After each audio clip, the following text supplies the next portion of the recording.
Hello, my friends. Today's sales training is going to be relatively short and easy. And it probably shouldn't be. I probably, once again, should have done some heavy research and backed everything up with facts and all the beauty of this. But I'm not gonna. I want to discuss a core element of sales. Storytelling. Learn how to tell a story. You don't have to. But I would challenge, I would challenge you to do? I would challenge you have to be able to tell a story to be in sales. If you are, well, I don't, by God, I'm analytical and I'm the numbers, and you're using numbers to tell a story. That's okay. I had a physics professor who was cold and straight and clean and everything, but he let physics tell stories. His best way of doing it, in all sincerity, was by example. He'd throw the numbers and maybe that was it. And if his audience was extremely analytical, that's all they wanted. But he was smart enough to know that when he was talking to people that could have cared less about that, we were just getting the degree and we had to have this stupid class. His storytelling method, because he had no charisma, was experiments. Put the egg in the thing and throw it and what happens? Drop this and that and boom, it blows up. Swing this airplane around.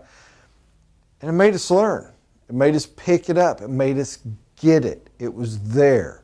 Who was your greatest lecturing professor you had when you were at university, possibly high school? It was the one that made it stories. It was the one that made it real. Who's the preacher you love? It's the preacher that connects to you. How do they connect to you? Through storytelling.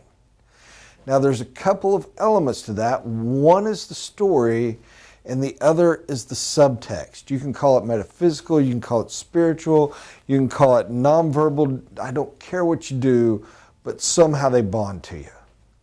Somehow, when they put it out, you can see the pain in them. And when you see their eyes through the camera, they're looking into your soul, and you're related to them, and they care because they've told a story.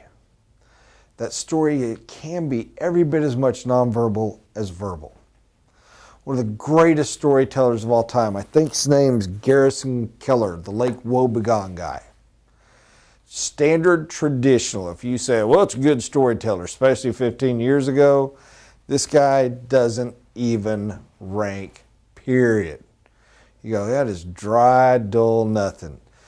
But 5 minutes into his steady little talk and the humorous little anecdotes he puts in and how real it is that you can relate, because it's just like with your kids. He's brilliant, brilliant, phenomenal storyteller. Stories can be rowdy. They can be, here's my point. Here's what I want to make. I'm going to shut up because I want this to be short.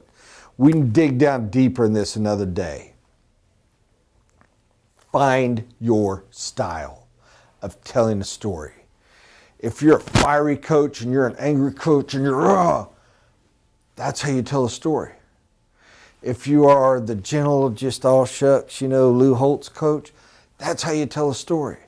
And there's 50,000 in between. There's not a right one. There's not a wrong one. There's not a good way to tell a story. There's not a bad way. I'll even challenge you, if you have a hero and you want to copy their style and you practice it and it isn't yours and it shouldn't be and it didn't work, you're going to pick up some value and tool from it. Study it. Use it, but learn to tell a story. Realize every time you're trying to communicate to someone, you're telling a story. Realize every time you're trying to sell something, you're telling a story. It helps people relate. People relate to stories much more than facts. And if you can tie the fact into the story, you can help to cement it beautifully. You can anchor it, as old Robbins or whatever his name is used to say. Learn to tell a story. Be a storyteller. The greatest salesmen are storytellers. And I end with this. The best way to learn to tell a story is start telling them. Even a little bitty bit of advice. If you don't know where to begin by reading someone else's. Grab your child, grab your nephew, grab your niece. Go sit in the local library community if you don't have any relation to children and read children's books to kids. If you have none of that and you're blessed to have a significant other, read an adult story to your significant other. tell someone else's stories. Then start learning how to make up and tell your own. It's a lot more fun as well. And you'll be amazed how long you get away with talking to people without losing them. Incredible, incredible. Learn to be a storyteller. God bless, guys. Have a great day.